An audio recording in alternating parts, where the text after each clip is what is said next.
Thank you. The next item of business is a debate on motion 16595 in the name of Kate Forbes on increasing investment in Scotland. I would invite all those members who would wish to speak in the debate to please press the request to speak buttons, and I call on Deputy First Minister Kate Forbes to speak to and to move the motion. Up to 10 minutes, please. Thank you, Presiding Officer. Increasing investment across the Scottish economy is a defining challenge for our times. For many years, persistently low levels of investment in Scottish businesses and Scottish projects have held back improvements in productivity and limited our economic growth. That problem is not unique to Scotland. The same has been true for the UK as a whole over an extended period. But increasing the levels of private investment into our economy is essential for everything else that we want to achieve, for growth and prosperity, for tackling the climate and nature emergencies, for eradicating child poverty, for improving the public services on which we all depend. And without a step change, we won't succeed. But if the challenge in front of us is a daunting one, the opportunity is enormous. UK investment institutions manage nearly £11 trillion in global assets. Scottish-based firms alone manage some £490 billion. If we can secure more of that capital for Scottish businesses and Scottish projects, the effect is truly transformational. In addressing that challenge, I will. Murdo Fraser. I wonder if the Cabinet Secretary would agree with me that the regulatory framework set by the Scottish Government is absolutely essential in terms of the signals it sends to the marketplace about investment. And in that respect, would you share my concern that we have lost, according to experts in the finance and housing sector, more than £3 billion worth of investment in the build-to-rent sector because of the Government's policy on rent caps and rent controls? Deputy First Minister. Can I agree with the principle that the regulatory and indeed the policy environment is critical in giving investors certainty? And I am in no doubt that investors have no obligation to invest in Scotland. It has to be attractive for them. And that is why we have listened to the concerns of investors. We have adjusted our position, and we are currently consulting on the best way to ensure that the system strikes the right balance between vital protection for tenants during a cost of living crisis and the need to attract investment that will deliver new and improved rented housing, because we have to increase supply. In addressing the challenge that I've set out, Scotland has a wealth of strengths and advantages to build on. We've got innovative and dynamic businesses. We've got world-class research and technology capabilities. We've got strong financial services, food and drink and tourism sectors, sustained success in attracting foreign direct investment, and unrivalled potential to be a global leader in renewables. But we also have a government that is committed to do what it takes to make Scotland a more globally competitive, investor-friendly nation. And our approach has been guided by the report of the First Minister's external investor panel, which reported just over a year ago. It challenged us to be clearer in our strategic direction, more sure-footed in engaging with investors, and swifter and more decisive in acting to support delivery. And that's why last summer we published the Green Industrial Strategy, and in September we committed in our programme for government to deliver a coordinated programme to attract private capital investment at scale in 3 priority areas: net zero, housing and infrastructure, and to align the whole of government and its agencies in support of that goal. The First Minister asked me to lead the work across government to meet that commitment. That work is well underway, and I welcome the opportunity to update the Chamber on it today. But before I explain the substance of the work that we've done, I do want to extend an invitation to cross-party spokespeople to a meeting with me and officials who can answer any questions on this programme. All of us, I know, have an interest in attracting investment, in making Scotland a great place to work.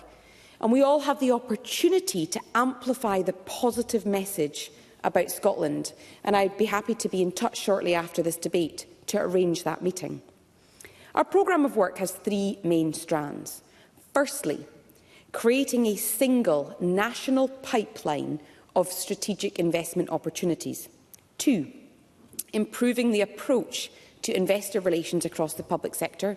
And 3, looking at how we use financing models and instruments in the most effective way to de-risk projects. Work on the internal pipeline is proceeding well, drawing on detailed, on-the-ground intelligence held by delivery bodies.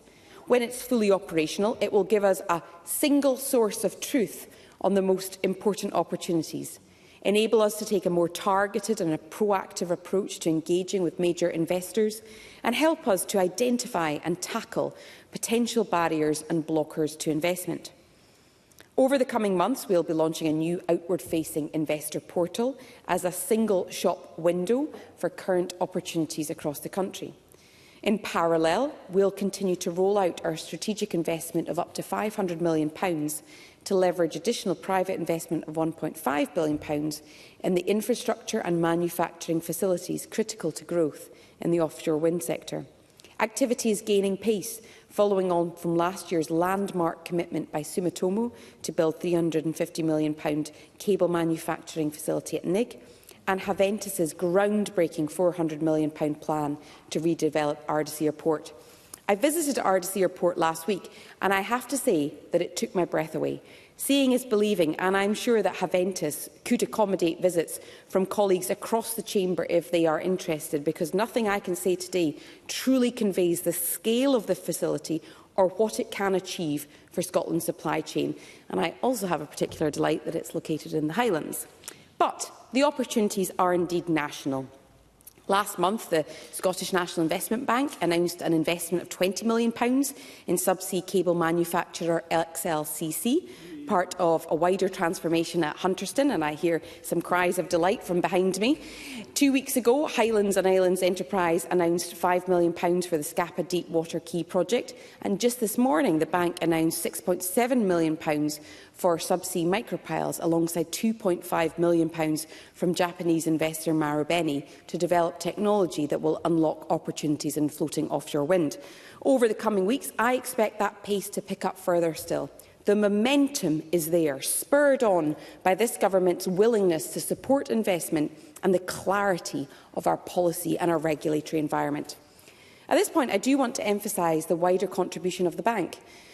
As Scotland's impact investor, it's playing a critical role, not just in offshore wind, but right across the economy. To date, its investments of some £700 million have crowded in £1.4 billion from others, and support from our enterprise agencies for businesses and infrastructure is leveraging significant private sector investment. Alongside development of the pipeline, we are working to improve the way that we engage with investors, to deliver a more agile and seamless response to them, especially when they want to discuss specific opportunities. To achieve that, we are reviewing roles and responsibilities across the public sector ecosystem. We've improved information sharing and coordination, and we've established a new approach to relationship management. Within the government, we have focused resources to coordinate activity across portfolios, identify and tackle problems, and work across organisational boundaries to ensure that the system delivers more than the sum of its parts. To make a difference, we need to understand investors' needs and priorities, and I've, in recent months, been engaging personally with major investors who have an interest in our priority areas. That activity will continue to intensify. And next month, the First Minister and I, together with ministerial colleagues, are hosting a global offshore wind investment forum here in Edinburgh, bringing together 100 senior investors and developers to discuss specific opportunities and further highlight what we have to offer. Alongside a strong pipeline and improved investor engagement, I come to the third point. We need to ensure that we have at our disposal a full range of financing models and instruments that can be used to de-risk projects. So to give just two examples, we're working with the bank and others to consider how public sector guarantees can best be used. And we are taking forward at pace the work on a Scottish bond. I will. Paul Sweeney. The Cabinet Secretary for giving way. She may note that other countries do have a model whereby they will take strategic equity investments in key firms to secure them for the long term. Is that something that the Government is considering developing?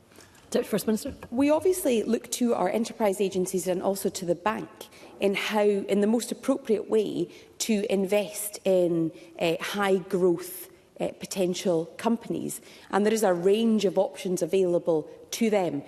We would generally work through the arms like the enterprise agencies and the bank to do something like that.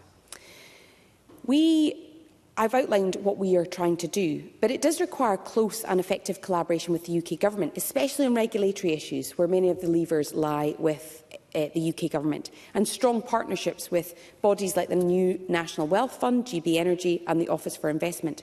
Early signs from the UK Government is really encouraging. We need to build on that and make cooperation systematic, and we need to do that quickly. We'll play our part, and we look to the UK Government to do likewise. So as I conclude, Presiding Officer, there's much to be done if we're to meet the investment challenge for the benefit of the health and well-being of our people and planet. We have a plan, and while success never comes overnight, we are beginning to make a difference.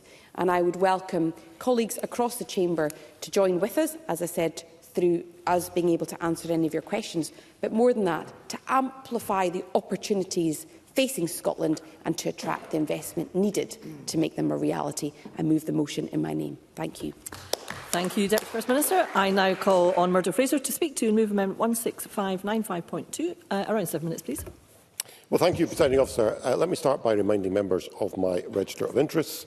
I derive some income from a private rented property, and I've also received hospitality from the Scotch Whisky Association. Now, Presiding Officer, the Scottish Government are correct to recognise the value of investment in driving forward Scotland's economy. Economic growth is vital to us all, both as a good in itself, but also as a generator of the tax revenues we all want to see to fund our vital public services. And, as we know, our growth has been too low for too long. Even the relatively historically low levels of growth we have seen in recent times at a UK level have not been matched by the performance of the Scottish economy, and that has to change. And that is where the Cabinet Secretary is quite right to say there is a role for investment. That said, the Scottish Government's motion today is for us, as ever, simply too self-congratulatory. There are substantial issues in relation to the level of investment we need to attract if we're going to deliver that faster economic growth that we all want to see. So let me break my remarks into two parts, and let me talk first of all about the investment by the public sector, because public spending has a vital role to play in investing in the infrastructure our economy needs to succeed.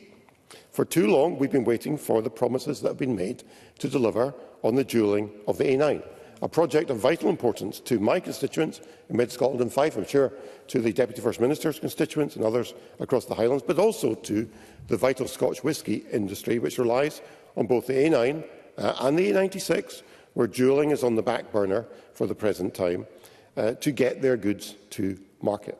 And the point has been made to me regularly by representatives of the whisky industry that those two infrastructure projects are vital. Let me just finish this point and I'll give way. They're absolutely vital in terms of their ability to expand their business. I'll give way to Daniel Johnson.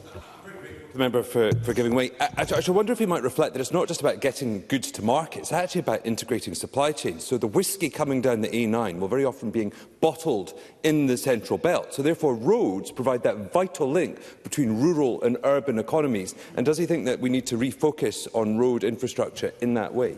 Murdo Fraser. They're coming from all sides, Presiding Officer. Yes.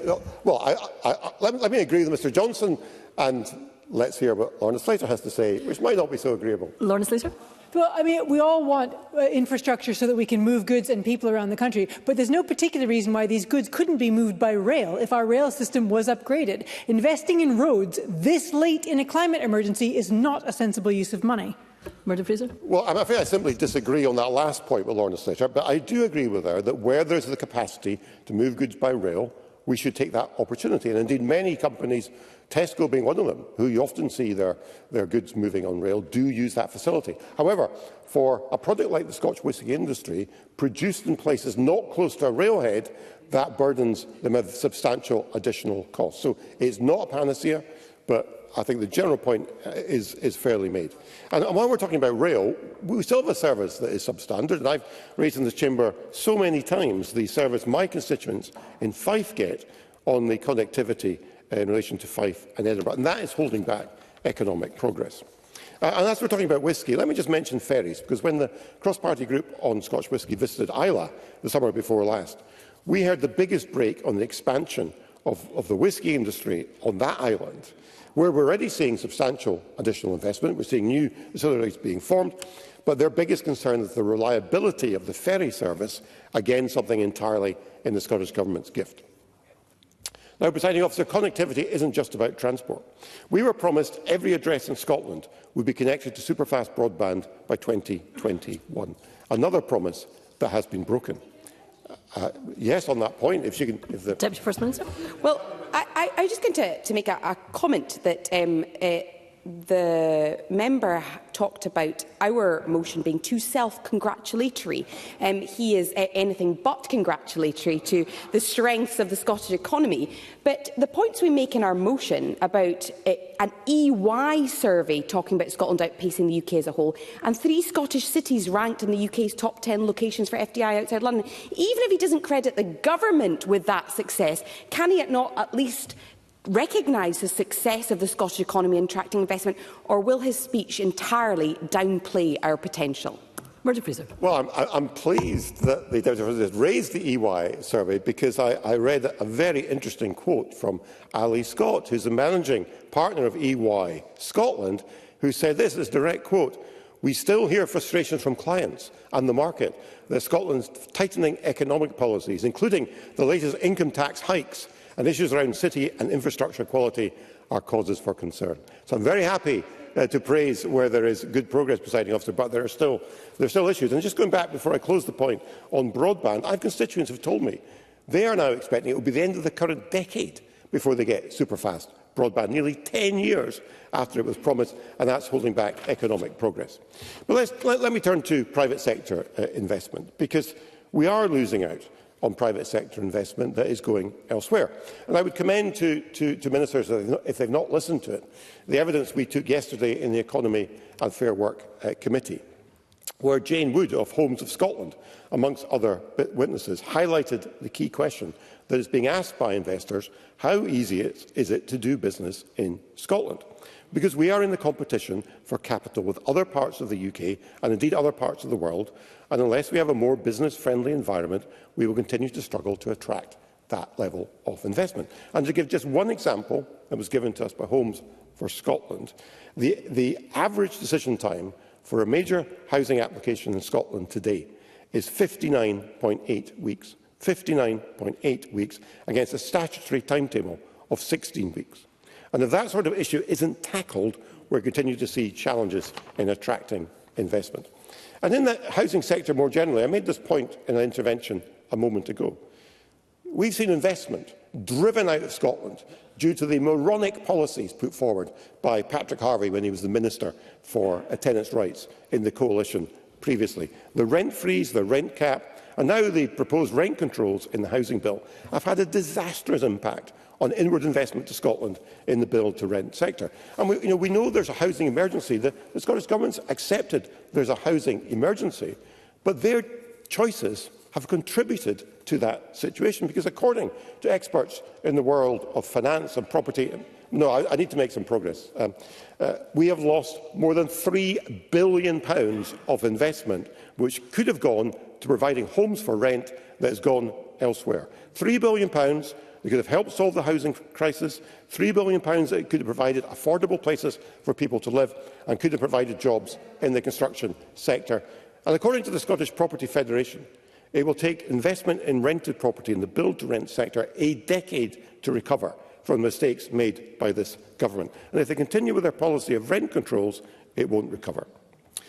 And let me just give me one more example, Presiding Officer, of where private investment is being deterred. Well, I'm being invited by the Deputy First Minister to be nice. I'm simply encouraging her to change, make a few minor tweaks to policy, and money would flow into Scotland if only she make a few minor tweaks to policy. And one minor tweak to policy could be in relation to their approach to civil nuclear technology, because we have in Torness a plant which for half a century has delivered reliable, affordable energy to homes across Scotland. There are investors... the member is bringing his remarks to close. My apologies, Mr Sweeney. There are investors prepared to fund a replacement to Torness. It is only the short-sighted policies of this government that is preventing that happening. The member is about to conclude. Presiding Officer, investment will come where there's an attractive regulatory and tax environment. And as we saw in the budget passed by this Parliament on Tuesday, that is not an ambition the Scottish Government seems to share. There's so much more we need to do in terms of both public spend and in terms of attracting private investment to deliver the economic growth we need. Those are the points made in my amendment, Presiding Officer, which I'm very pleased to move. Thank you. Thank you, Mr Fraser. I would advise members that at this point in time we do have a bit of time in hand, and hence I was able to be a bit generous with Mr Fraser in light of his generosity in turn in accepting a number of interventions.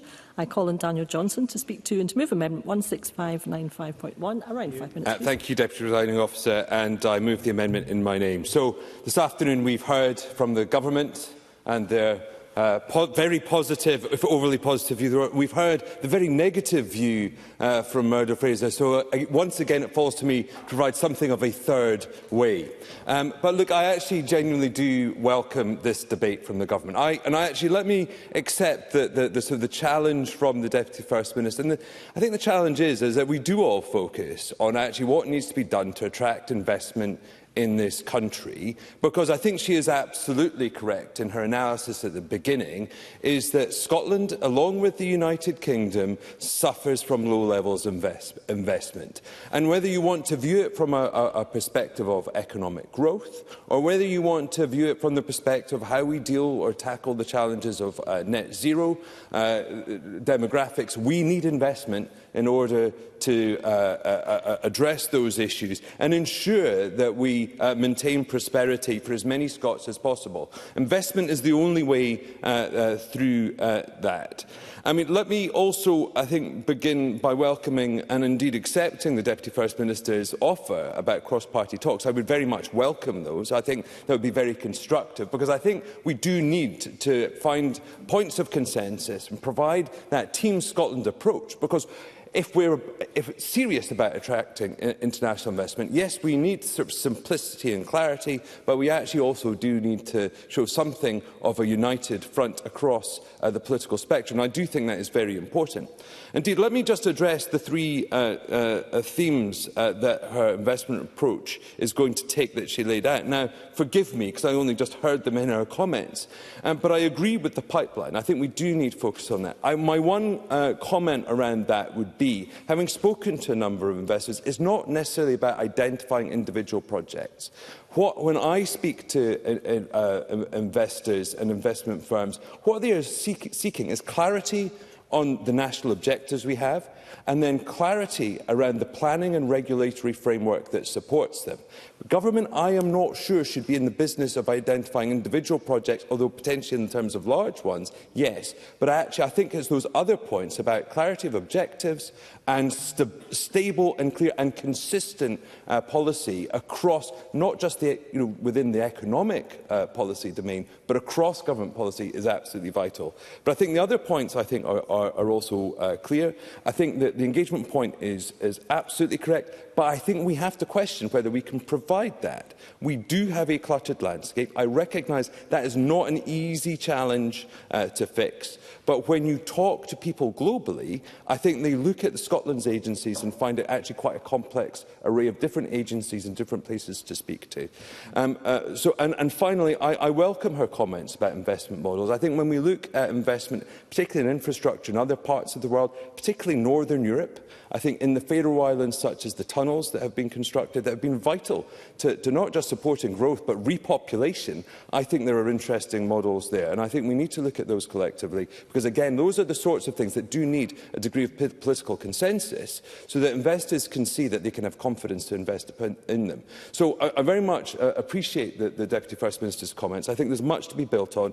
But a little like Murdo Fraser, I do believe, while we will support the government motion, I think we do need to take a broader context. I mean, she is quite right to highlight the points in the EY report, but she did omit a key comment. So there is a quote in that report, which is, there is a growing sense, and I'm quoting, a growing sense that Scotland's cities may be losing out to rivals like Manchester. Likewise, while she is correct that Scotland favours very well in the EY report, if you look at other data, such as ONS data, and when you look at inward investment on the basis of both numbers of jobs created and value of projects, Scotland lags behind the northwest of England and also the West Midlands by some margin. Indeed, in terms of the fundamentals over the last 10 years, growth in GDP per head in Scotland is around half that of Manchester. So while GDP per head in Scotland is higher than Manchester in the North West, I think we just need to look at what's going on, because we have,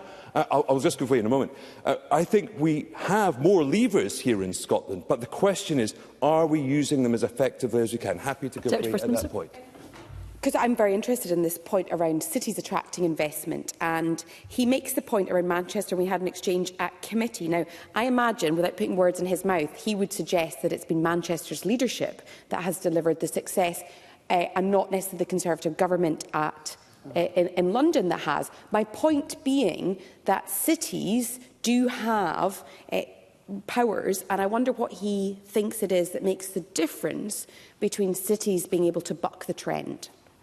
Daniel Johnson. The structure of the combined authority in Manchester, I think, allows the constituent borough authorities, local authorities, to unite around a clear plan. And I think that is actually the secret to what the success in Manchester is, that degree to which the combined authority doesn't provide an additional structure, but provides that point of unity and coordinated action. But look, I think we do need to look at the barriers to investment. And I've already mentioned the enterprise agencies. I mean, the reality is whether or not they are focused on the right things. There is a great deal which they do that is positive, whether it's Scottish Development International or the co-investment funds. Those are areas where they do well. But I would question whether their focuses are correct.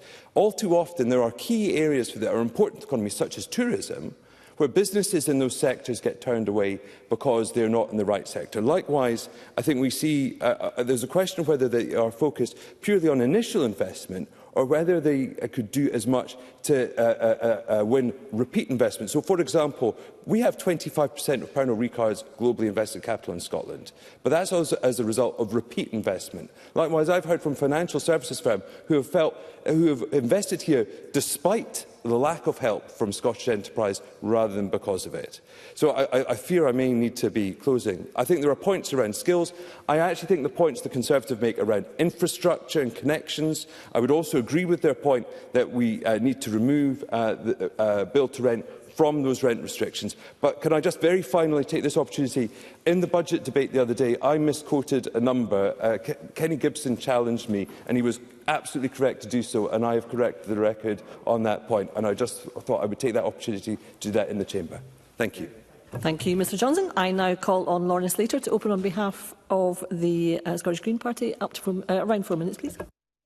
Presiding Officer, I am so delighted that we're having this discussion today, because it means we've shifted the Overton window away from the view that was prevalent in the early days of the Conservative government at Westminster, that economic growth could be achieved by throttling back public investment on the false premise that public investment drives out private investment. We are now in an evidence-based space where we are listening to experts again, where we recognise that public investment draws in private investment, that it gives private investors and business owners and managers confidence in the direction of travel. When the government puts its money where its mouth is, it sets out a vision for the future, and when that vision is full of opportunity, people will sign up to it. This week, the CBI has reported a 10% increase in the UK's green economy. Double-digit growth! That's what you've all been looking for, right? Green businesses in the UK collectively generated £83.1 billion of GVA in 2024. The CBI report calculated, and I quote, "For every pound of this GVA, an additional £1.89 of GVA was created for the wider economy." In other words, the economic benefits, including this ripple effect, exceeded £157 billion. The future is green. If you're looking for growth, you'll find it in the green economy. The CBI report makes it clear that green industries are primed for further rapid growth if policymakers create the right regulatory environment for them. I'm quoting here, should they fail to capitalise on this opportunity, it warns it risks losing out to international competition. The CBI's chief economist, Louise Hellam, said, "It is clear you can't have growth without green." She says, 2025 is the year when the rubber really hits the road, where inaction is indisputably costlier than action. We are approaching critical points of no return for achieving essential outcomes in energy security and emissions reduction. Long-term sustainable growth is unattainable without a future powered by clean, affordable, secure energy. So you've heard it from the CBI, even if you don't like hearing it from me. There is no contradiction between being ambitious in decarbonising while having a thriving economy. Indeed, the risks come from moving too slowly, from falling behind other countries, from letting them, as which happened with wind turbines, take innovation and technology developed in Scotland and building industries based on them. To the point that although jackets are fabricated here, wind turbines are not manufactured here. I worked on the first tidal turbine in Scotland that generated green hydrogen, both technologies where Scotland is a world leader. But with certainly. Deputy First Minister. The members touch on, I think, what is the most pressing issue of this period, this year, which is how we invest up front in the supply chain so we don't have a repeat of the notion that our wind is generating a lot of economic opportunity for other countries who are actually producing the turbines. Does she agree with me, or what's her views on the fact that that will require upfront public investment in private enterprise in many cases to de-risk it, attract the jobs here in the supply chain so that they are ready when the developments get their consents and so on? Lawrence Slater. I mean, that's absolutely what was needed. And I mean, the members will know my register of interest that I used to work for Orbital Marine Power on a project that was funded in exactly that way, a mix of funding from the Scottish Government and from private investors. That is absolutely the way to move the technology forward. Of course, the contracts for difference removed tidal energy, for example, for years under the Conservative government. That is now back in place, thanks to the Labour government. So there are some of these things which are reserved powers. Hopefully, the new relationship with the governments mean that we can overcome, especially these regulatory hurdles, to move this forward. It does, though, Deputy First Minister and other members, mean that we do need to make a strong pivot toward these technologies. And yes, that means clearly turning away from old declining technologies in declining industries like oil and gas. You want growth, you need to invest in growing industries, not in declining ones. Because we are losing the lead and we're risk losing the lead and watching other countries get the jobs and the factories. I'm aware of out of time, so I'll finish my remarks in my closing. Thank you. Thank you, Ms Slater. And I now call on Willie Rennie to open on behalf of the Scottish Liberal Democrats. Around 4 minutes, please. So I welcome the hard-nosed focus that the government's bringing to this debate. I think it's long overdue, and I think we need to celebrate our great assets in Scotland, and I think nobody in this chamber would deny those great assets. And I think the pipeline, the building relationships and the de-risking approach that the Minister has set out are welcome steps. But for me, there are two real priorities that I think need to be central to the government's thinking. One is caution on regulation and taxation. We need to make sure that if you are going to increase, you need to know where it's going, the end point, so that people have confidence in the government's relationship with taxation, but equally so on regulation. But secondly, long-term consistency. Businesses don't have the time to follow every in and out of politics. They want to know what the direction of travel is, and they want government, by and large, to stick with it. And I think Ivan McKee, I've heard him speak about this before on that. Every press release that comes out from the government must signal very clearly what's new, what's different, and what they need to pay attention. What do those businesses need to do today in response to that? No more puff press releases that are dressed up as something new when they're not. So long-term consistency, but also caution on regulation and taxation. Now, I'm going to cover some of the sectors that I've covered already, but others haven't. One is on renewables, both onshore and offshore. And we shouldn't forget onshore, because there's still a lot of developments happening with onshore wind in particular, but also the pump and storage facilities. But there is a huge surge of work coming, and therefore, are we ready for it? And there are a number of factors I think we need to be ready. Some have been mentioned already. First of all, the consenting process. Do we have enough planners with enough skill to be able to process the applications quickly and get them approved, so that the companies can see that the licences that they have secured are going to result in an output quite soon? Secondly is on infrastructure. When I say infrastructure, I mean roads, but also housing. There is no point in developing opportunities for work in remote parts of the country if they've not got anywhere for the workers to live in. But equally, the facilities in terms of pump and storage will require a significant upgrade to the roads in those communities. So I would argue we should be looking to use some of the community benefit that's coming from those projects to invest in those, just like in a way that the Faroe Islands have done in terms of developing tunnels and other infrastructure. Skills, and that's why we have ensured that there's a college skills programme that was included in the budget, an essential part of the programme. Some of it's reskilling and upskilling, moving over from oil and gas, but skilling first and foremost. And then the supply chain. We cannot repeat the mistakes of Bifab and Harland and Wolff, where the workers can see the turbines from their houses in Methil, but they've not got any work in the yard just down the road in order to build those turbines. And that's where my concern, my deep concern about Liberty Steel, which I mentioned to the First Minister at lunchtime. The government better have a plan for what's coming, because I can see Gupta collapsing quite soon, and I can see that plant, which is already seeing no production for several months, being in significant trouble. And they supply the plates for the onshore, the foundations for the onshore wind farms. So we must pay attention to that. University, I'm actually almost out of time.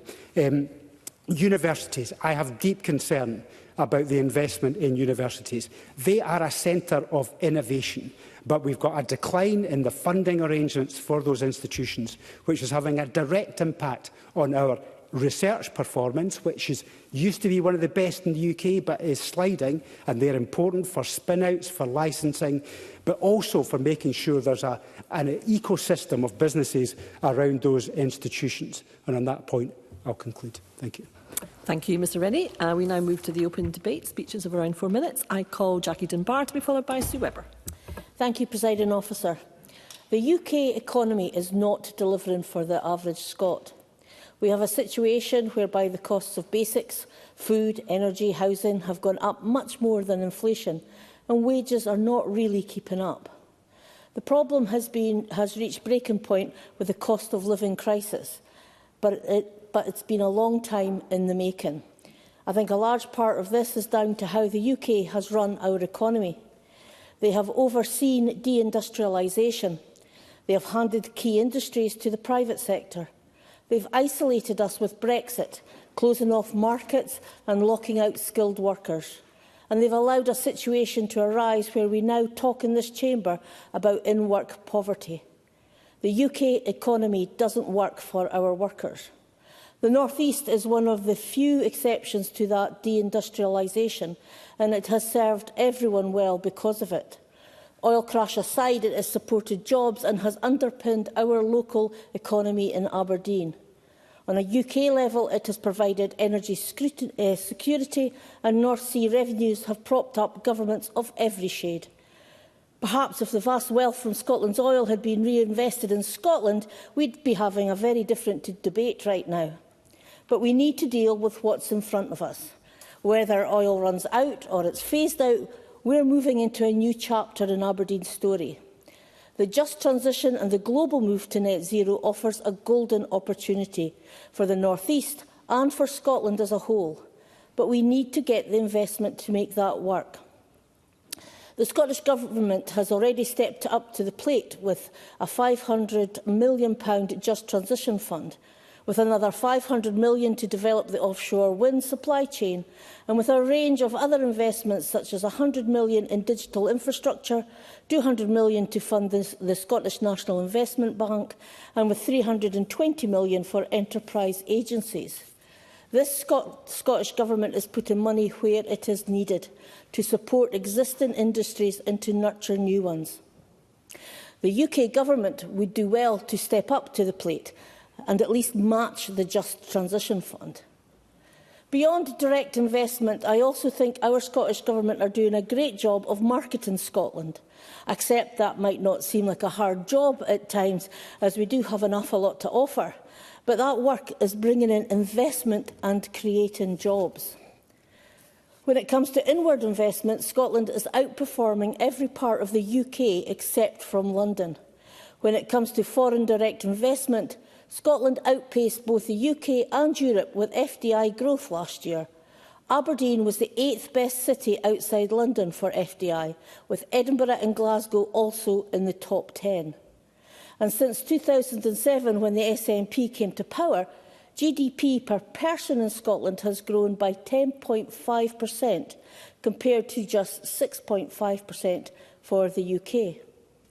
I want to see that success continue, in spite of Labour's shambolic approach to the economy. Labour are risking North East jobs with an extended windfall tax, taxing work with their national insurance rise, and refusing to break down trade barriers by rejoining the single market. But whatever barriers the UK Government is going to put in Scotland's way, whatever shade of UK Government we have, for as long as we have a UK Government, I'm pleased that this Scotland is continuing to bring in investment and getting on with the job of making Scotland a fairer and more prosperous nation. Thank you, Mr Barr. I now call Sue Webber to be followed by Kenneth Gibson. Ms Webber. Thank you, Presiding Officer.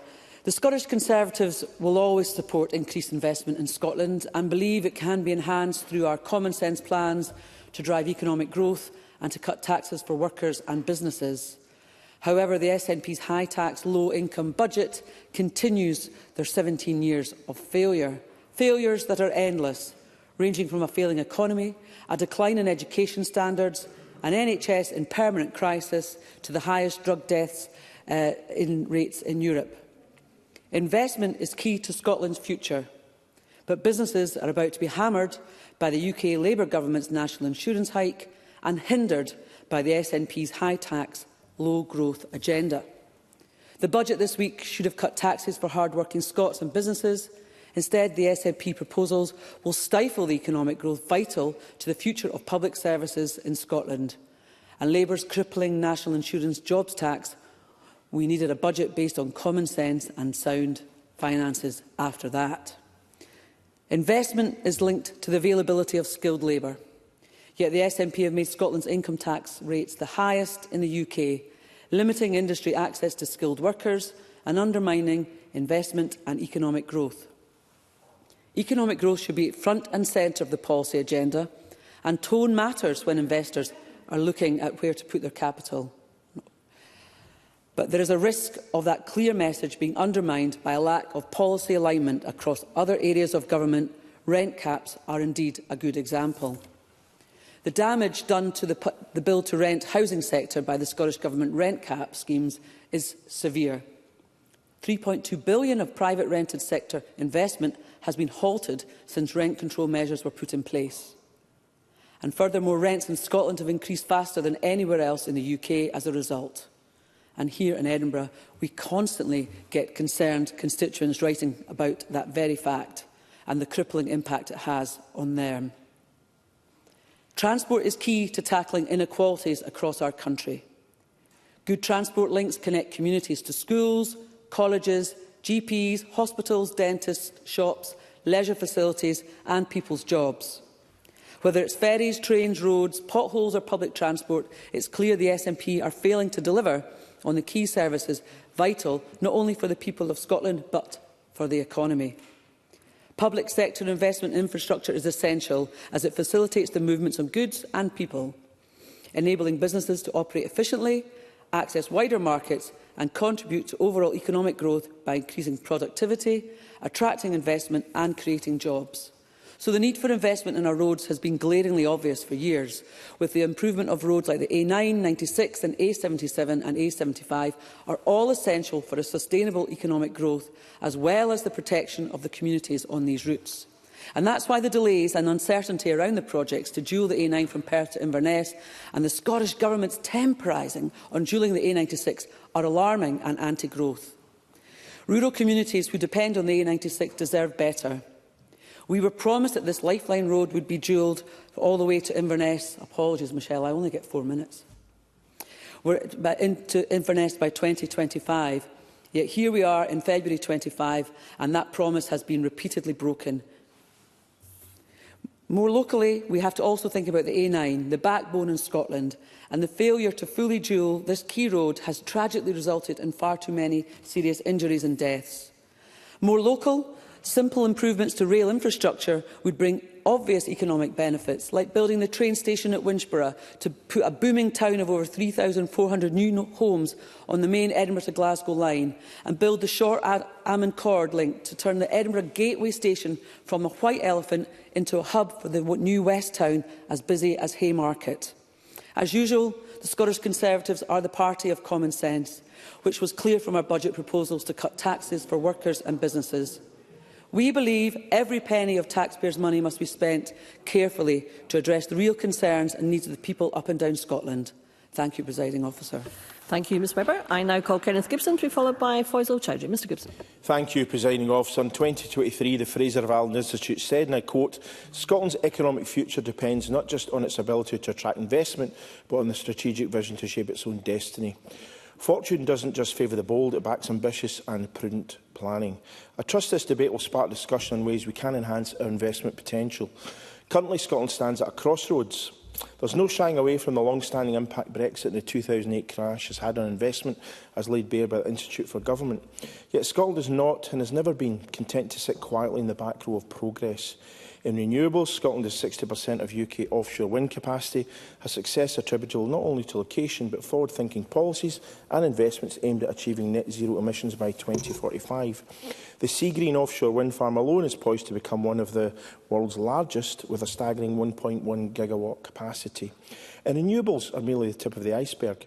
Scotland's tech scene is thriving, particularly in AI, software development and quantum computing. Our cities benefit from foreign-backed tech start-ups fuelled by institutions like Codebase and the Scottish Technology Ecosystem Fund.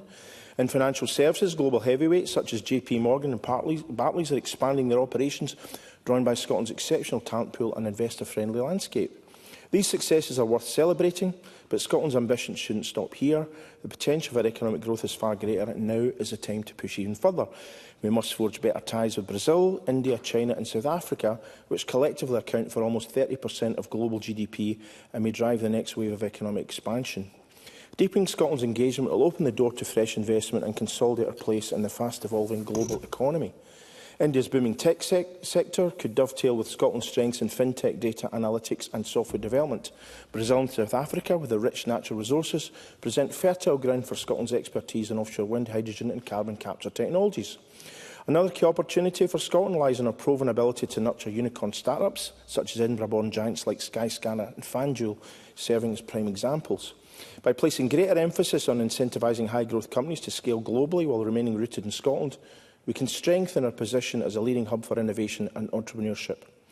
Fraser-Valdin recommends that the Scottish National Investment Bank takes on a more ambitious role as a co-investment partner for global venture capital firms, using targeted financial strategies to reduce risk in early-stage investments.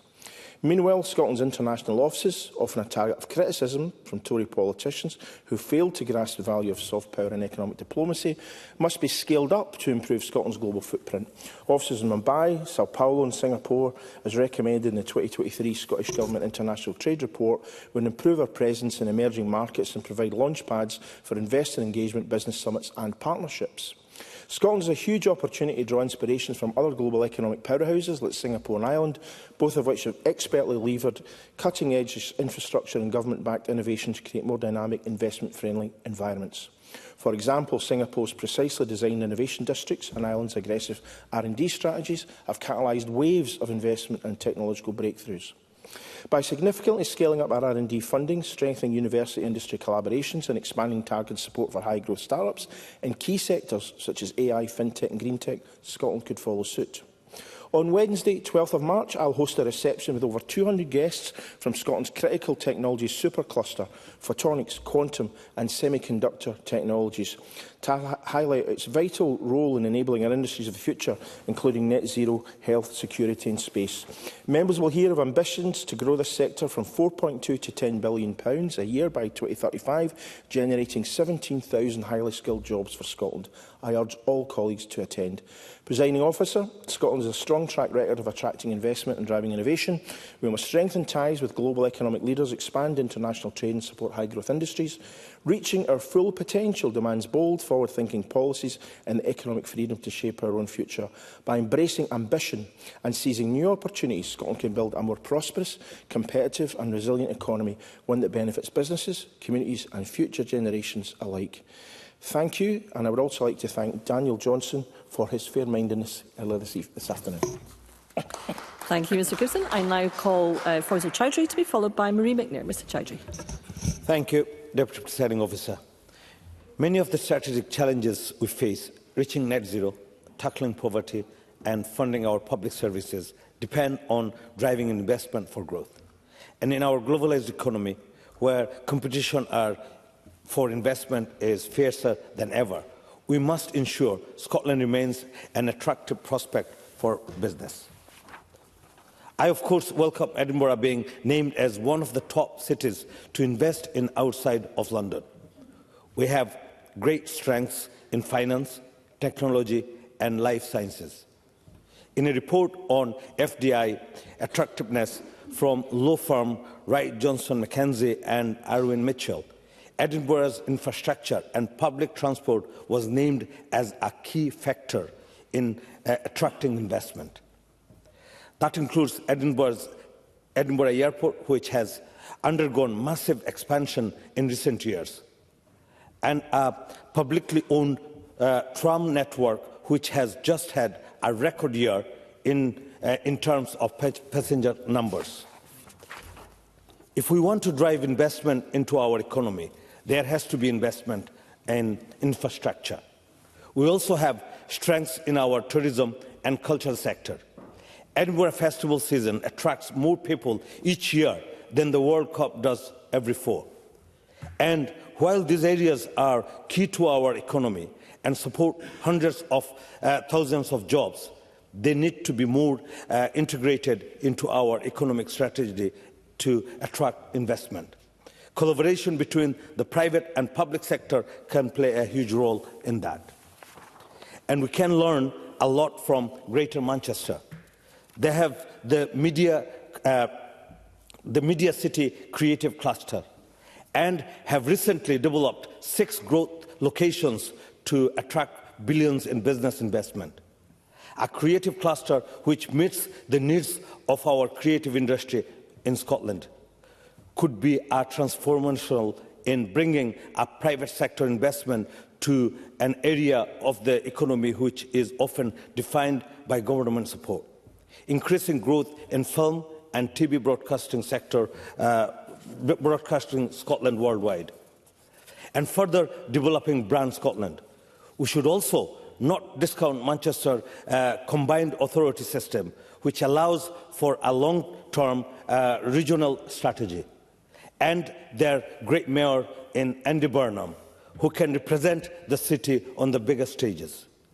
Lastly, I want to touch on private equity investment. 2024 was a record year for private equity investment in Scotland. While this company can create economic growth and reinvigorate great businesses, they have faced criticism for unsustainable business practice or even asset stripping. So we need to be sure foreign investment leads to jobs and sustainable growth. To conclude, Presiding Officer, we do have many pull factors which attract investment, but the Scottish Government cannot squander them. But by not sufficiently investing in our cities or infrastructures and not partnering with the private sector to deliver in our growth areas. Otherwise, we will fall short in the race for global investment. Thank you. Thank you, Mr Chowdhury. I now call on Marie McNair to be followed by Alexandra Stewart. Ms McNair. Thank you, Presiding Officer. Can I direct members' interest to my register of interest as a member of Unison? To fully deliver on our priorities for Scotland, improving public services, eradicating child poverty and tackling the climate emergency, it is critical that we see increased investment in the Scottish economy.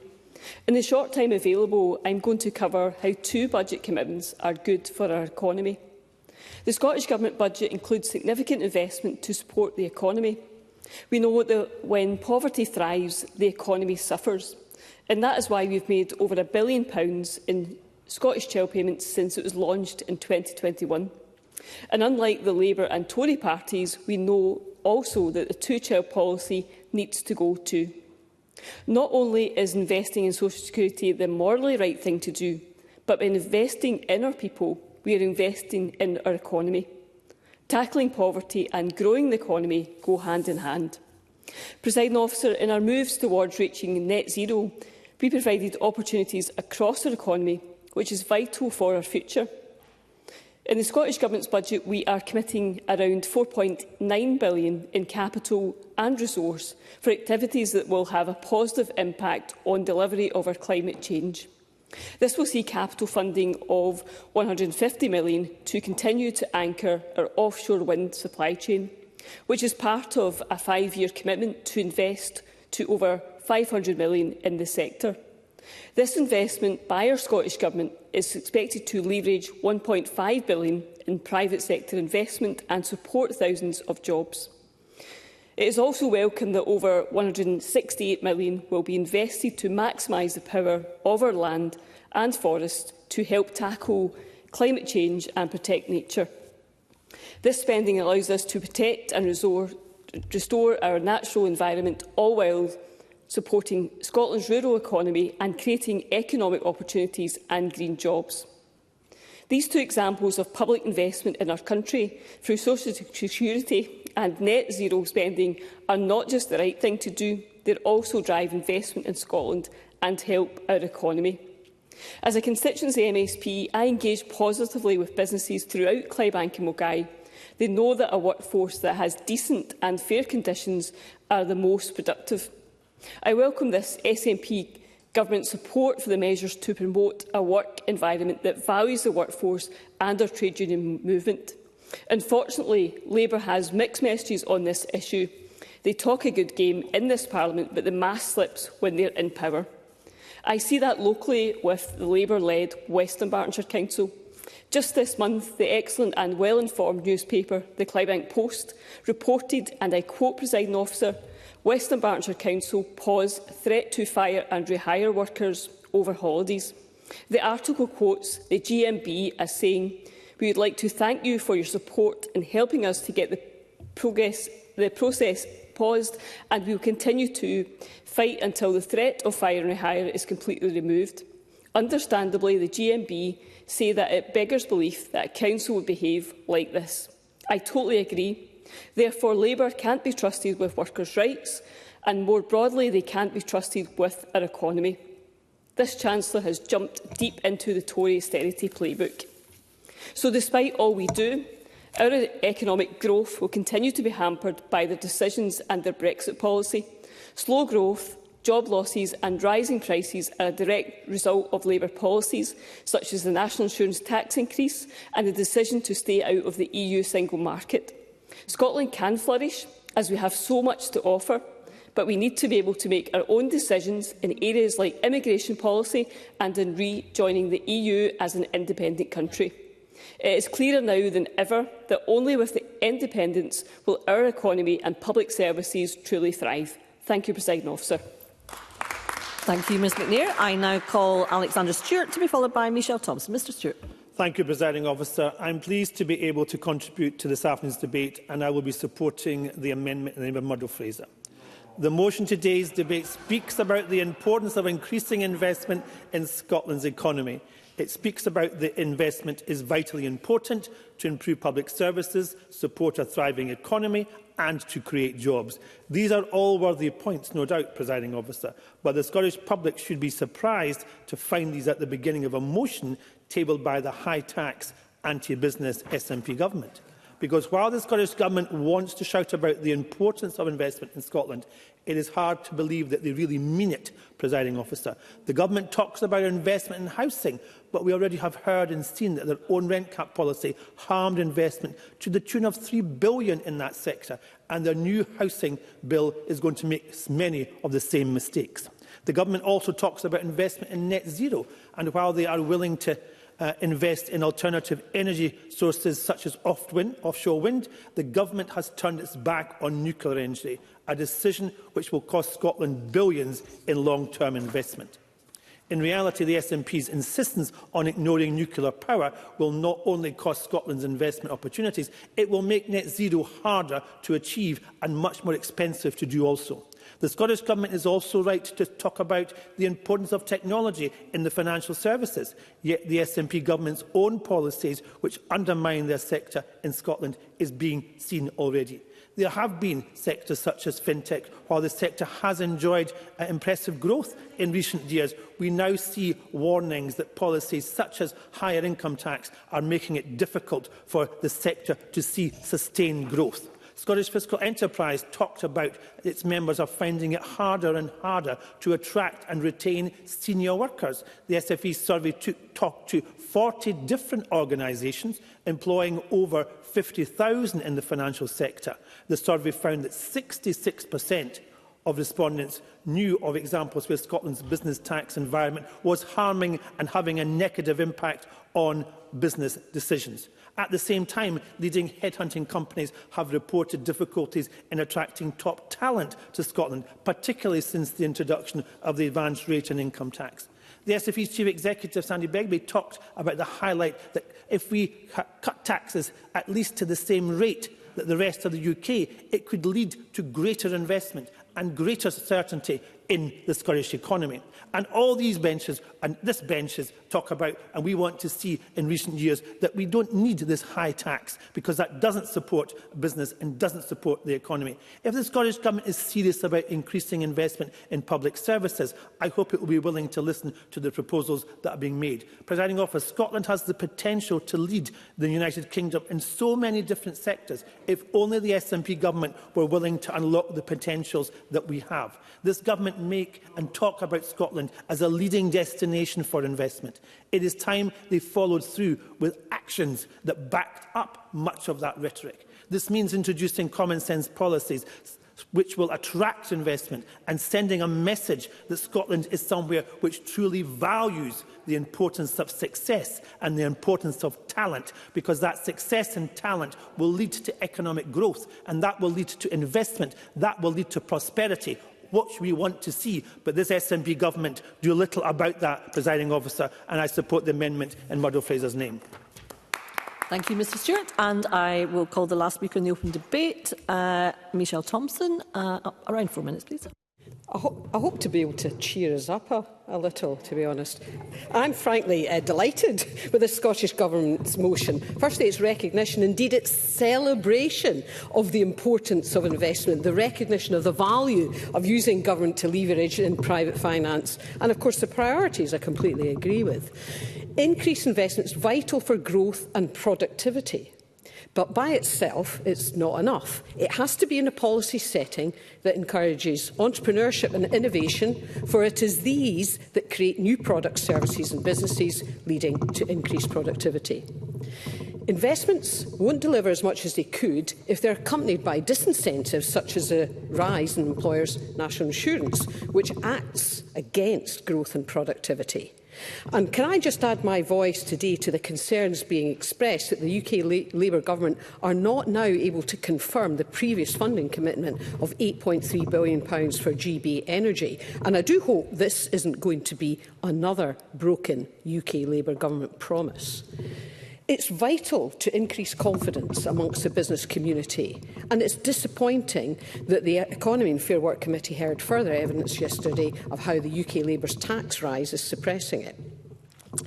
Put simply, business investment is much less risk-averse than government investment, with every penny spent by government scrutinised and every failed project criticised. And of course, that's not the case with entrepreneurs and the innovators. The role of entrepreneurship cannot be over-exaggerated, with business being the principal agents of change and growth. And as the late Thomas Watson, founder and CEO of IBM, said, if you want to increase your success rate, double your failure rate. In other words, to drive innovation and business growth, business needs to be able to take appropriate risk. But for businesses to take those risks to drive growth, there must be policy certainty. And I've already mentioned several times this week about the need for this to allow for the future work we all hope for in Grangemouth and the wider area. And furthermore, I'm disappointed to hear reports today of further redundancy notices being issued within some of the INEOS companies. The need for this certainty, policy certainty, is also backed up by Scottish Renewables, who make the general point for clean power by 2030, along with many others, not least of all the concerns around zonal pricing affecting investor comments. They note the comments of the SSE CEO Alistair Philip-Davies, who states, and I quote, that zonal pricing would be a political and economic disaster. Not language usually used by such a senior business figure, and correctly recognising the concern shared not by just the energy industry, but by trade unions and major investors such as Sumitomo. Now, no speech of mine could be complete without my mentioning the role of women-led businesses, and I welcome that the leadership of the Scottish Government, and in particular the Deputy First Minister, has shown in this regard. The policy that provision and money made available is a good step forward, but the challenge remains, particularly to ensure women-led businesses are at the heart of our focus towards net zero. Finally, just a few comments about skills. A major issue in the fashion is a fashion in the UK and in Scotland for the last decades to emphasise competence-based training.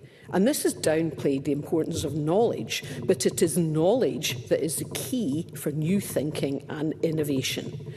And we need to benchmark our skills system against the very best internationally, rather than being too concerned to be in harmony with the rest of the UK. Thank you, Presiding Officer. Thank you, Ms Thompson. We will now move to closing speeches. And I call on Lorna Slater to close on behalf of the Scottish Greens. Around 4 minutes, please. Thank you very much, Presiding Officer. The Financial Times noted this week that the Labour Party has what it calls a meatloaf strategy to rejoining the European Union, which I suspect that our Scottish Conservative colleagues share, which is that they would do anything for growth, but they won't do that. I'd like to pick up some of the comments raised by Conservative colleagues, by Murdo Fraser and Alexander Stewart, around the build-to-rent market, just to put that into context and challenge them on that. Build-to-rent involves institutional funds purchasing and building out sites to provide rental accommodation. These are the kind of mega landlords that in other places, places in Europe, places in America, have caused so much issues by buying up such large bits of property and being such big institutional investors that they have required the implementation of rent controls. So in that sense, currently the build-to-rent market in Scotland is very, very small. Even what's in the pipeline is a fraction of the total housing market. It is a very, very niche part of the housing in Scotland. But putting in rent controls before this takes off, it seems like a sensible precaution to put stable doors in place before buying a horse, right? Michelle Thompson. To Red, I see it very much as a professionalisation of the market. Surely she's not suggesting she wants to return to a proliferation and multitude of small landlords.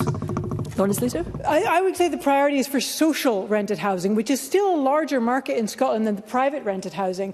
We've covered this ground before, that the right to buy gutted social housing in Scotland, and that is actually where we should be focused on. But while we do have a private rental market, rents, of course, need to be fair for tenants. But that's a discussion we can get in another day, because I've only got the 4 minutes here. Picking up on where we were in terms of talking about green industrial strategy, in the Committee for Economy and Fair Work yesterday, Mr Fraser and Mr Johnson were there with me. Last year, the Institute for Public Policy Research cautioned that the UK is missing out on economic opportunities arising from the transition to net zero, primarily due to the absence of a well-defined green industrial strategy. And I have to say the same could be said for Scotland, because I would challenge the Deputy First Minister that even she acknowledges that the green industrial strategy published by the Scottish Government is more of a prospectus than actual set-out strategy. Yesterday at the Committee for Economy and Fair Work, Tony Rogers, the Chief Executive of MTEL UK Limited, a Scotland-based manufacturer of fibre optic cables and conduit, described passionately what is needed from an industrial strategy. Actual targets for what should be manufactured in Scotland, how much of it and where, how many jobs, how many sites, what supply chain businesses and what skills pathways. There is courage required to set out a clear direction at that level of detail. There is risk.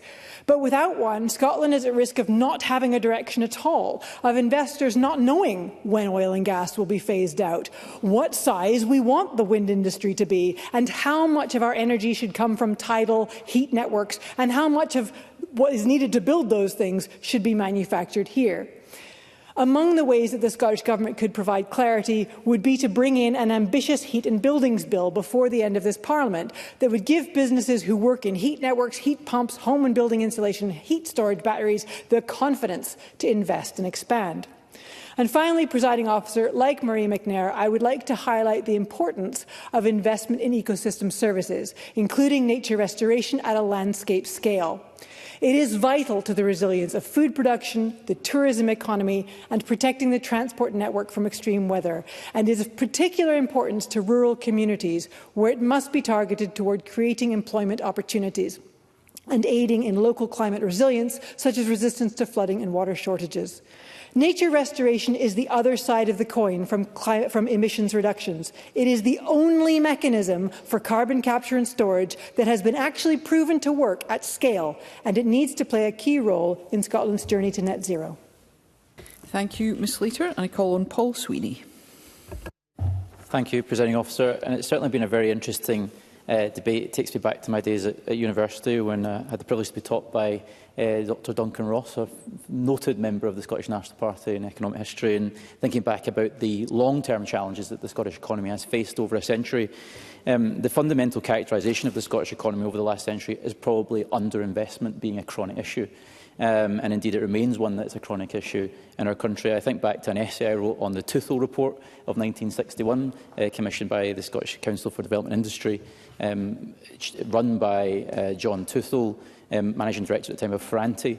And that was a real watershed moment in the Scottish economy, because its recommendations shifted Scotland from a realisation that its faltering heavy industries were not to be reinvested in. They actually wanted to release labour from the heavy industries and reinvest it in light industry, which would be largely developed through inward investment. And that was the first time, really, Scotland in earnest went for an explicit policy on inward investment, normally from US multinational firms. Employment in US multinationals in Scotland peaked in 1974 at 92,000 employees. And of course, we know the longer-term story of that, Silicon Glen. It wasn't sticky investment. It was what the economist Turok described as dependency investment, not developmental investment. And that led to a long litany of firms closing throughout the 1990s, as we know, and a large reduction in Scotland's industrial base in that decade. So we need to learn the right lessons from our engagement with inward investment over the last half-century. And it's encouraging that the Government does have a mind towards deepening the value chain in Scotland and how we can do that. I would encourage the Government to further its ambition in this regard.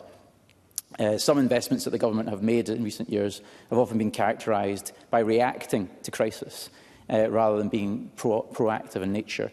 I think, for example, of McVitie's, which of course was a Scottish company founded in Edinburgh and in Glasgow, and ultimately became foreign owned by a Turkish company.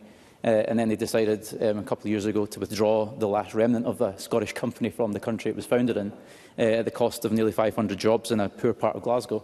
And I don't condemn or criticise the Cabinet Secretary for her efforts in regards to a counter-proposal, but it feels to me that the Development Agency should have been alive to the risks much earlier and been able to proactively work with the firm to anchor that investment in Scotland if they thought that the factory was at risk of closure in any restructuring round. It's just one example of many that we could do more on to be more proactive. And I think the account management service at Scottish Enterprise does a great job. Of course, used to be one, an account manager, but maybe they aren't necessarily engaging with firms at the right level of decision making to ensure we're ahead of the issues when they emerge. There are many other examples. I suppose one of the accidental beneficial investments the government's made in recent years was Prestwick Airport, which, although ostensibly was to rescue the passenger terminal service at the airport, is actually now turned into the Farnborough of Scotland and is largely recognised for its aerospace cluster, and state ownership of that asset in terms of the real estate is actually beneficial in the longer run, and I would encourage the government to seek to develop that rather than dispose of it. Many speeches here have basically come back to that fundamental point about insufficient investment. We need to find new ways of crowding it in, but doing it in a way which doesn't introduce undue risks. We know the Bank of England has spoken about the risks of private equity investment, that the lack of risk management of private equity can present longer-term risks. We've seen a number of Scottish companies delisted from the FTSE and have gone private. We don't really know what the longer-term implications of that might be. And also we've seen the opportunities of Scotland's unicorns not fully exploited because they've ultimately ended up in foreign ownership. So I think these are strategic weaknesses that the Scottish Government needs to address. We need to think about other countries and what they do in terms of taking strategic equity investments and how they anchor businesses to Scotland. A good example, of course, is Clansman Dynamics in East Kilbride, which is a high-end manufacturing company founded by Dick Philbrick in 1994, but is built as a workers' cooperative. So it's not possible to sell the shares of the business to a speculative owner. His concept of ownership was rooted in this idea that it would be anchored in Scotland, it would be a high-value firm developing and growing the business organically in Scotland, and he didn't want to see it disappear into General Electric or Philips or Siemens. He wanted to keep it as a Scottish business, and indeed they are a huge success. They're more productive than their peer firms. They do most of their work in exports, and there's high levels of engagement with the staff because they're engaged in every aspect of the decision-making of the business. I think it's a wonderful example of what we could do more of in Scotland, emulating the Mondragon cooperative structures in Spain, for example. So I think there's a multitude of opportunities in Scotland, but fundamentally it's how we leverage in that investment for long-term value creation.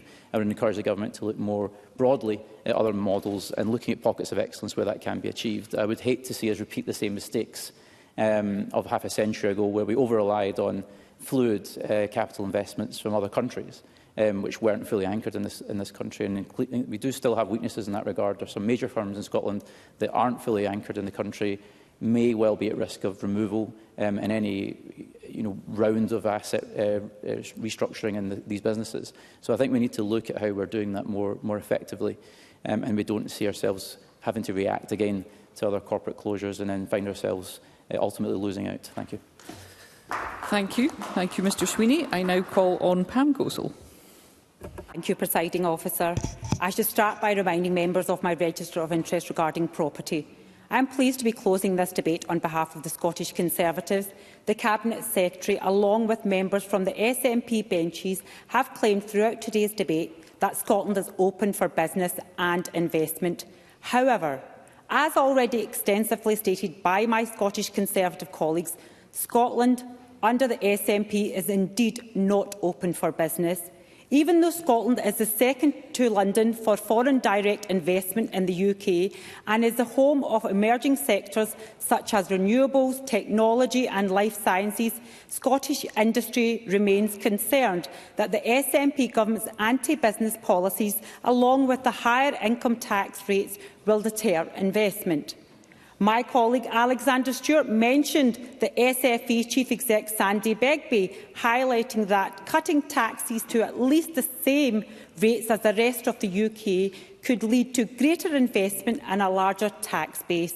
My colleague Murdo Fraser spoke about the importance of ferries that they play in the growth of the whisky industry and how reliability of the ferry service is critical, as well as the roads to linking one place to another for transport. My colleague Sue Webber is absolutely right. Investment is linked to availability of skilled labour, and that the SNP have managed to make Scotland a less attractive place for skilled workers through their income tax rates being the highest in the UK. All these issues are in the Scottish Government's gift to change. The Cabinet Secretary mentioned a step change, and I hope these issues are included in that step change in her speech. Last week, we had the privilege to meet with Fiona Campbell from the Association of Scotland's Self-Caterers. She spoke extensively about the damage done by the SNP government's short-term licensing scheme and the visitor levy. These ridiculous regulations have placed a burden on small businesses, turning them into tax collectors, with business owners having to do all the work. The smallest mistake could lead to these small businesses breaking the law, resulting in small business owners being fined for unclear regulations brought forward by the Scottish Government. These absurd regulations have made investment in Scotland extremely difficult. Is that really how we should be treating our job creators? Let me now turn to jobs. The SNP's failure to pass down business rates relief will be the death knell for many businesses, while cost for businesses that are lucky enough to survive means that it would be more difficult for businesses to employ people. Moving on to the damaging SNP's high income tax regime, which has cost the economy £800 million as the Scottish tax base has grown at a slower rate than the tax rate of the rest of the United Kingdom. A faster growing economy could raise tax revenues that could go a long way to fund better public services and strengthen the economy. Presiding Officer, while members from the SNP government benches are sitting here and congratulating themselves, it is high time we teach the SNP a lesson or two about growth, how growth is created. Wealth and economic growth do not come from governments, they come from business. Nevertheless, businesses need the proper levers and environment to thrive. No surprise here, nothing changes. Yes, the SNP government has failed on many levers: transport, energy, housing, skilled workforce, taxation, and the list goes on and on. Disappointingly, all these failures by the SNP have stifled growth. Newsflash, it is not only the SNP that are to blame. Confidence amongst the UK small businesses have fallen to its lowest level since the height of the pandemic. In fact, let's not forget that the Small Business Index hit its lowest point on record since the pandemic in the October to December quarter, dropping by 40 points. But what occurred between that time? Yes, the UK Labour government budget, a shameful increase in employer national insurance contribution, which has put businesses in a difficult position, with many having to cut jobs. Presiding Officer, there was great, obviously, contributions for everybody, but I can't, unfortunately, mention everything because I do want to touch on something to do with India that Kenneth mentioned. But I'm going to briefly talk about just some of them. Daniel Johnson from Labour benches talks about the need to focus on investments into Scotland, maintaining prosperity Scots. Well, that's rich coming from those benches, especially since it was Labour that was the one to raise national insurance. So not sure the Scots or businesses think that's prosperous. The future may very well be green, but Lorna Slater forgets that our failed deposit return scheme caused panic amongst job-creating and tax-generating companies in Scotland. Therefore, we'll certainly not be taking any lectures as the Conservatives from the Green benches. I agree with Willie Rennie. 2 points: caution on regulations and taxes, long-term consistency. Let's hear Ms Gossel. Certainty. And, Presiding Officer, I want to basically end with talking about something important that's happening next week that I think all these benches will celebrate. Last year, as the founder and the convener of a cross-party group on India, I led a delegation of MSPs to India, and as a result, next week we are signing the Memorandum of Understanding between Scottish Financial Enterprise and the Federation of Indian Chamber of Commerce and Industry will be signed. The purpose of the MOU is to facilitate meaningful partnership between fintech organisations of India and Scotland to collaborate on mutual interests, which hopefully will bring more investment into Scotland. Presiding Officer, since today's debate is about increasing investment, please allow me to say this. I have to mention that the very first annual India and Scotland event being held in Edinburgh next week, organised by the Indian Consulate. So I'm very proud to announce that. I know Kenneth Gibson touched on these successes, and I know the Cabinet Secretary will be speaking at it next week. So I really hope that the Cabinet Secretary and the Scottish Government will forge and gel these relationships so that they can grow and we can bring success to Scotland. Thank you. Thank you, Ms Gossel. I now call on the Deputy First Minister to wind up. If you could take us to 5 p.m, It please. is a great source of comfort to me that despite years of the Tories' doom and gloom, it doesn't seem to have stopped investors. According to EY's annual independent analysis of inward investment, last year there was an increase of 12.7% in the number of projects compared with 2022, and double the rate of growth experienced across the UK. Our share of UK FDI projects increased for a fifth year in a row to 14.4%. Investor perception of Scotland also increased, with 26% of potential investors surveyed saying they were planning to invest in Scotland, up from 19.2%. The point here is, Presiding Officer, I know things need to be political, but what Willie Rennie said is the bottom line. Investors look for signals, and I think the signal that this Parliament should be sending, irrespective of the minor disagreements we might have, is that Scotland is open for business, the potential of our economy and our people is huge, that we operate in a global environment and we intend to compete to win that investment. Alexander Stewart said, and I agree with this, that Scotland has the potential to lead the UK. Absolutely. And in many regards, we already are. But our potential and our ambition to realise that spurs me on.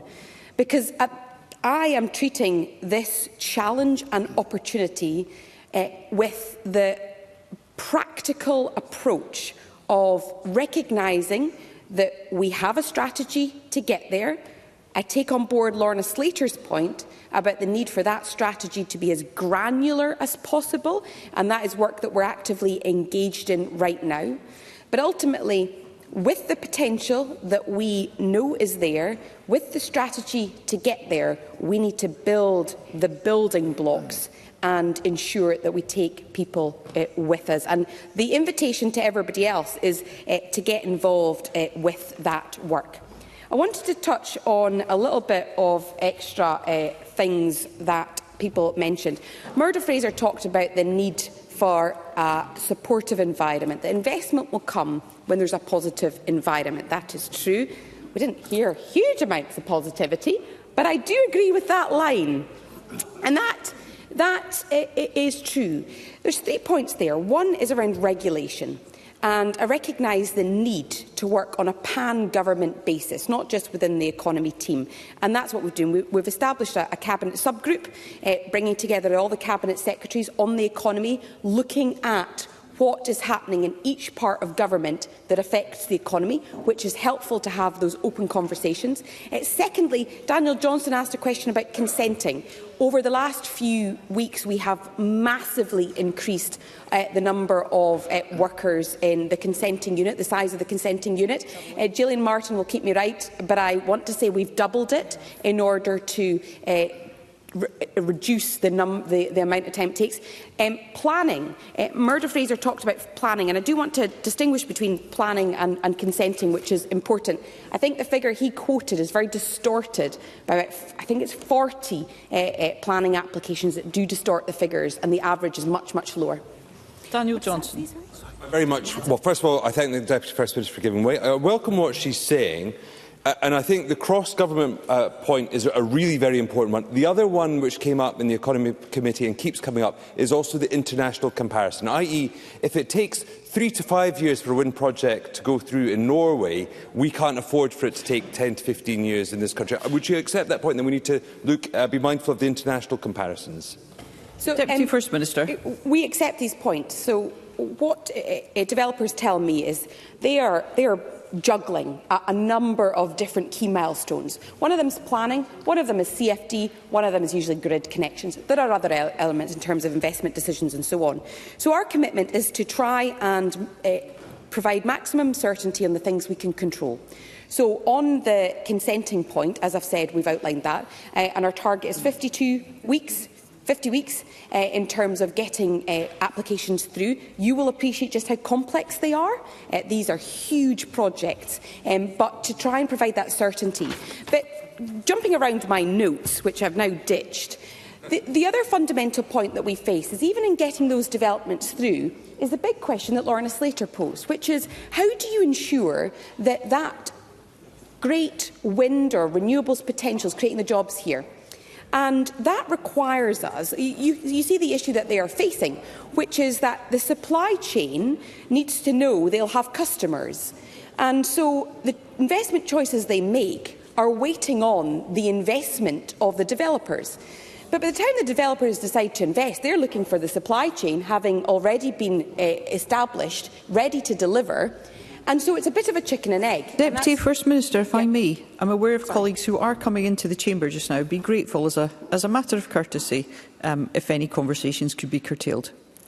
Do please continue. That somewhat trivialises it, but that's where we need to de-risk the investments up front. And some would ask, some will ask that why we put public investment into private enterprise. But the reason is those investments need to be made now, so the supply chain is there when the developments get their consent and so on and start building. I'll take the intervention. Paul Sweeney. I think the point the Deputy First Minister makes around demand signals is key. It's not just relating to renewables. Shipbuilding is another classic example of creating that investment and trying to crowd it in. Mr Rennie made a point in the debate, for example, about the steel industry in Scotland and the fact that the key assets are currently hanging by a thread. A huge opportunity lies in green steel, electric arc furnaces. Could the government take a more proactive approach in perhaps developing that asset in Scotland?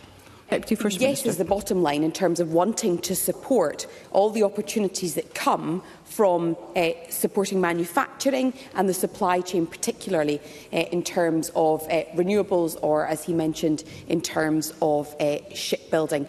We will have, if this goes as we wish it to, a huge surplus of energy, and how we deploy that in attracting investment is critical. Presiding Officer, I can't remember how much time you gave me, but I think I'm nearing the end. Until 5. Until 5. I wanted to set out in response to, I had many things to say in response to other speakers, but they'll forgive me if I don't go through it. I wanted to make the point that our history has demonstrated that key economic interventions can change the future of a nation. Key economic interventions, backing key industries, introducing new opportunities can totally transform communities. And right now, the opportunity that we face as a country, I would argue, outstrips anything that has gone before. If we look even just at offshore wind, with over 40 gigawatts of offshore wind energy in the pipeline, and you look at what is happening in other nations, we have a first mover or an early mover advantage in this. To use that, support the supply chain, to have Scottish-located jobs, and I think Paul Sweeney talked about ensuring that those are located in Scotland. Well, there's nothing more critical than having a supply chain located in Scotland. And if you look at where people are interested in investing right now, those are very difficult jobs to move away from the country. So we are on the cusp of a huge opportunity. We need to amplify our voices in telling the world that we are open for business, we welcome their investment, and that Scotland will compete to win that market. Thank you, Deputy First Minister. That concludes the debate on increasing investment in Scotland. It's now time to move on to the next item of business. And there are 4 questions to be put as a result of today's business. The first question is that motion 16489 in the name of Ivan McKee on Local Government Finance Scotland Order 2025 be agreed. Are we all agreed? Yes. The Parliament is not agreed, therefore we'll move to a vote, and there will be a short suspension to allow members to access digital voting.